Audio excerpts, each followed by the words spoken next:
Good evening, crewmates. Captain Andy here. Here for some fun with Andy.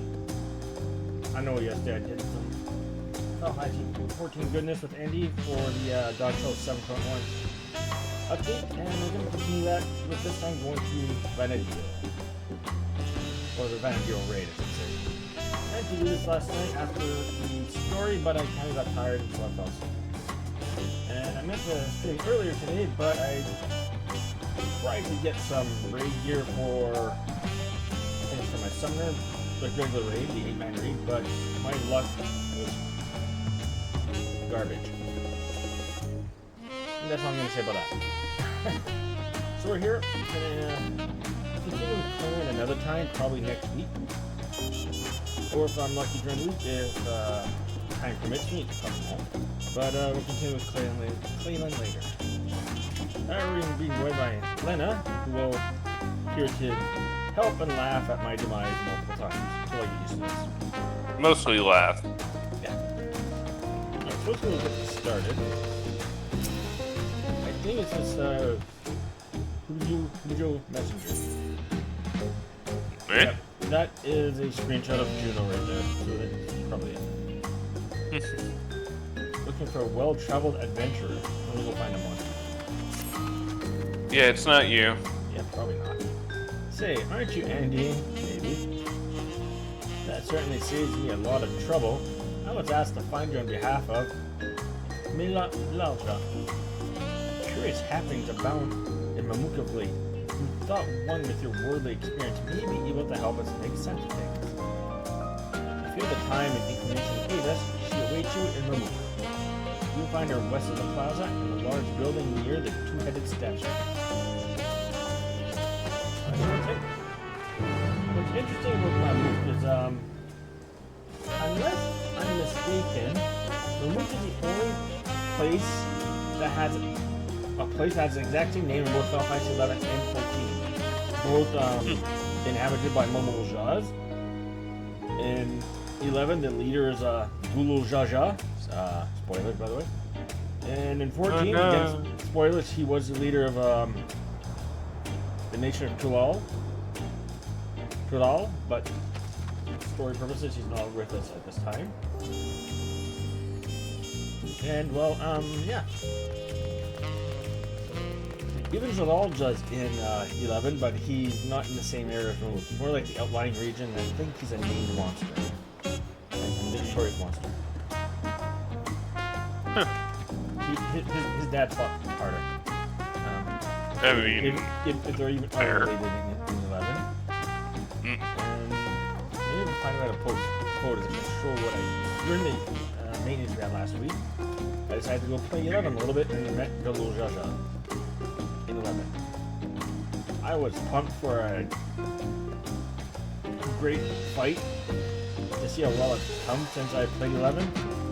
And yeah, he kind of died faster than I give him credit for. so you saw a disappointment? Well, I was very disappointed with that fight.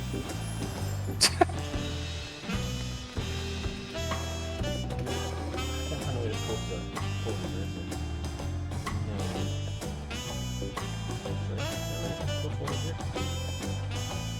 You don't think I can post photos?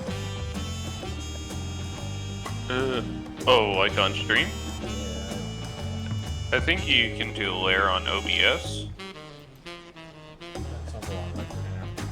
I still gotta learn how to make use of these streams, make it sound better, or look better. Actually learn how to use it, that'd be nice. Alright, so I'm just wandering around, just reminiscing. I mean, I sometimes stream for funsies. Yeah. What got me is also with the two different Mamuks aside from the name is actually the area. Both landmarks is like a gigantic forest between the two of them. In 14, the forest is more of a darker shade. Blue forest. In 11, it's more open world. It's pretty bad. The underground area near Mamuka in 11 is the name I cannot remember off the top of my head. Yeah, go forward. Here. right next to the Wajawan Woodlands. Okay. And the underground areas for that is called the Idawa Subterranean.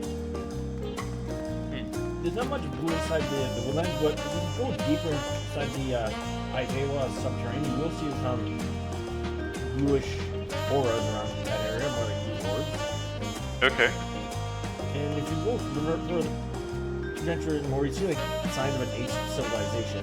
Probably the old Moon civilization, but it's been a while since I played 11. If there's any reference to old Moon, I forgot about it. How do we get to? How do we get to Chateau? Should be a boat. Oh, you're just walking there? You got a problem with that? Perhaps. I know, bite you. Eh.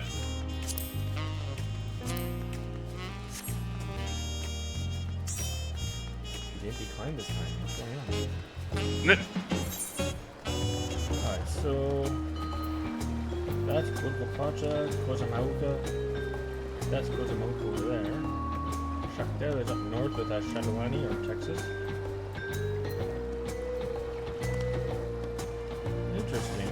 Oh, that's how. Yeah, that was up there. And there's fun shorter.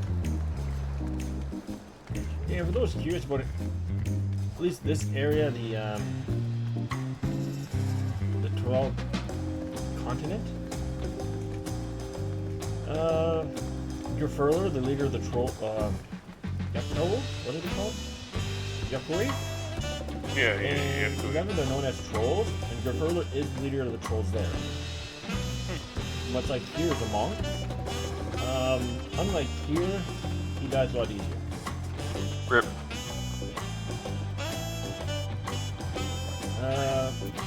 Go back there, Google Zazan.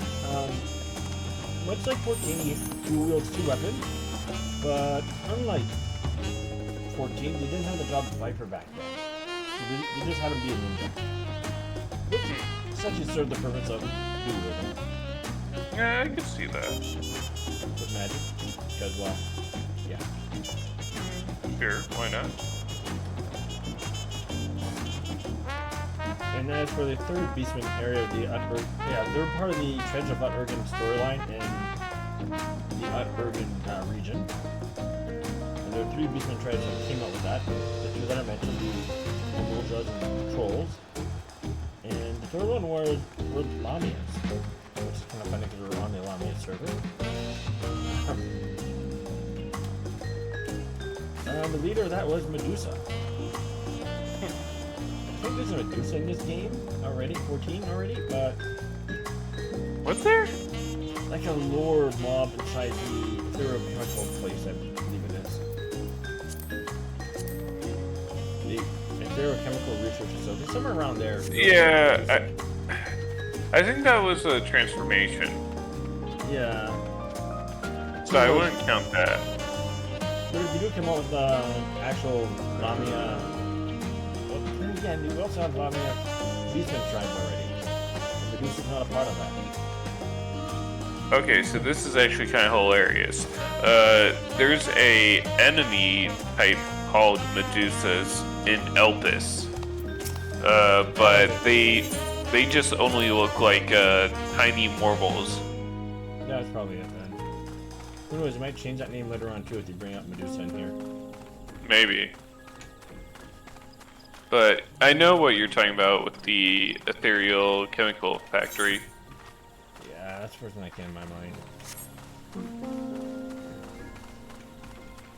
So I'm not sure if this stream will be as long as before. Then with all the dialogue, who knows? This is one thing Lena can. I'm okay with spoiling a little bit. Is there voice acting in this one or no? For the quest lines, no. So you don't hear Prisha's voice or Shadowlord's voice or something like that? During the fights, yes. Oh, so okay, so it's actually kind of going like 11 a bit. Yeah, 11 didn't have voice. So I take that back. 11 had one voice actor. The one who did the narration at the beginning. The only intro that you can just skip. Rip. Aside from characters yelling "Hiya" or something like that. Yeah. You have to imagine what their voice sounded like. Insane. But yeah. For Dissidia, the voice actress they got for Shantoto, I think they nailed her pretty good. Oh, absolutely. And even Prish in Dissidia too, I think they got her pretty good as well. Yep. A young teenage, someone. I'm gonna spoil the Speed Limit story. An immortal teenager, kinda. So she has that mentality of a teenager, kinda. The voice I heard from Shadow Lord was okay. I would have thought his voice would have been better, a bit more rageful. Like a silent rage, not the just gruff type voice that I've heard from the trailers. That's fair. Who knows, maybe they might have updated it here. Maybe Lenda's I honestly don't remember what his voice sounded like from the trailers. there. But this will be actually the first time I think Shadow Lord has a voice acting. Despite the fact he revives around 4 to 5 times in 11. Probably. I don't think he's in really anything else. Or take that back. I don't think he actually revived. You beat him in the. If you go by the story, Volker and Zed killed him. And had any other party members? We're not. I don't remember. Then the adventurers, we beat them. If you beat the first 2 expansions, there's a special battle to save one of the NPCs. So I'm not gonna spoil that part. You guys can play the game or look on YouTube for that. Essentially, this time Zed and Aldo fight Shadow Lord. And obviously if you win your part of that battle, their Shadow Lord gets beaten again. That's 3. Shocker. There's the Dynamis Lord. That's 4. The 4th expansion, Wings of the Goddess. You go back in time towards at the height of that Crystal War. There is a special fate that you can use to fight him. So it's 5th time you can beat him. And at the end of Wings of the Goddess, if you think the NPC for that Lily set, when she... that's going to spoil that big time. There's a chance that she may have beaten him as well, depending on how your imagination wants to play it out. So that makes it 5 to 6. But Square Enix made Shadow Lord intimidating. If you fought him at level 50, he was hard to beat back in the day. Probably still is if you do it like that.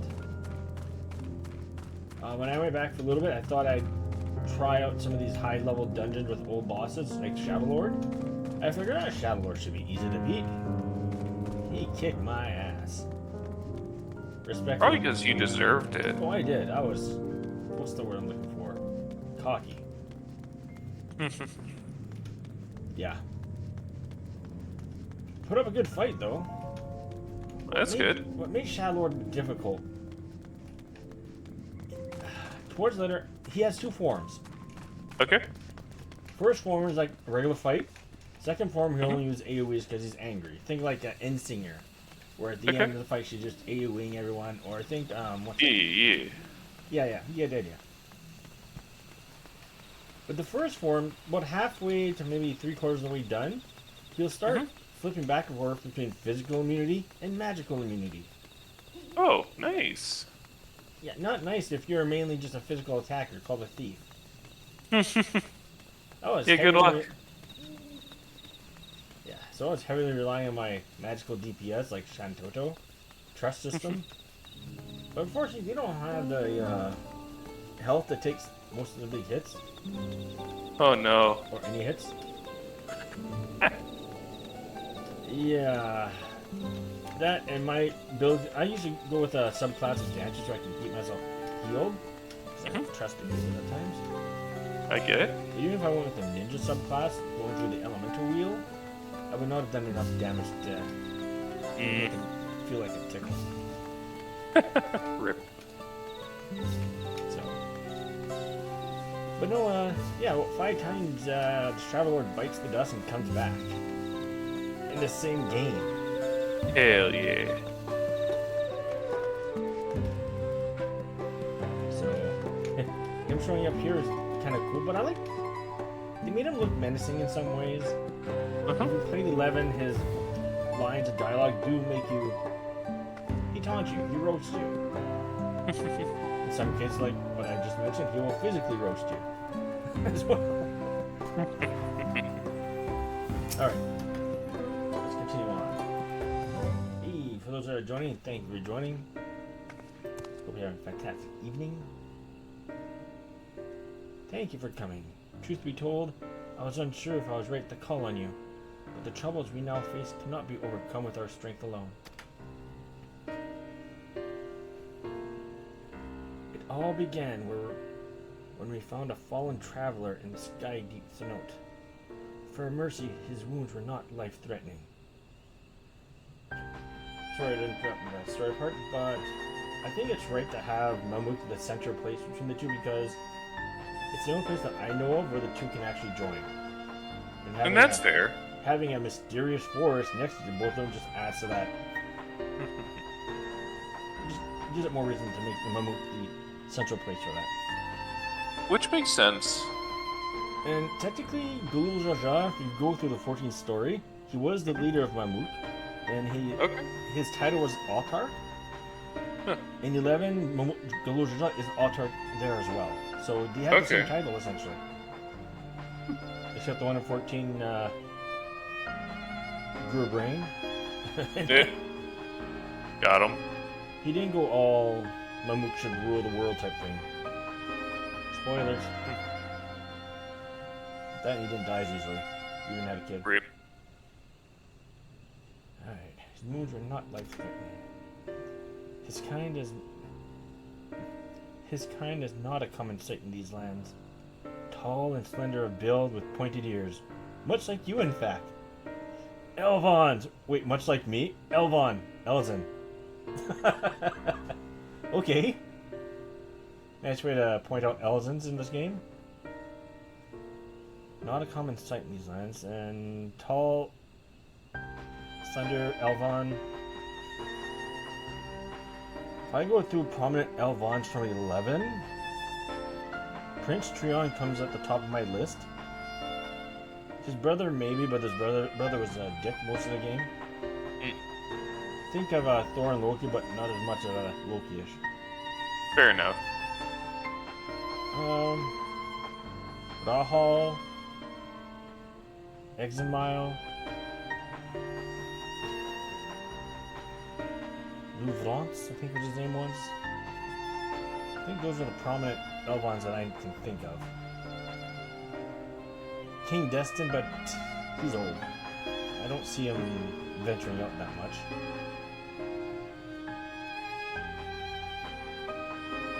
Those are probably the main ones. We'll see. My guess is Prince Cleo.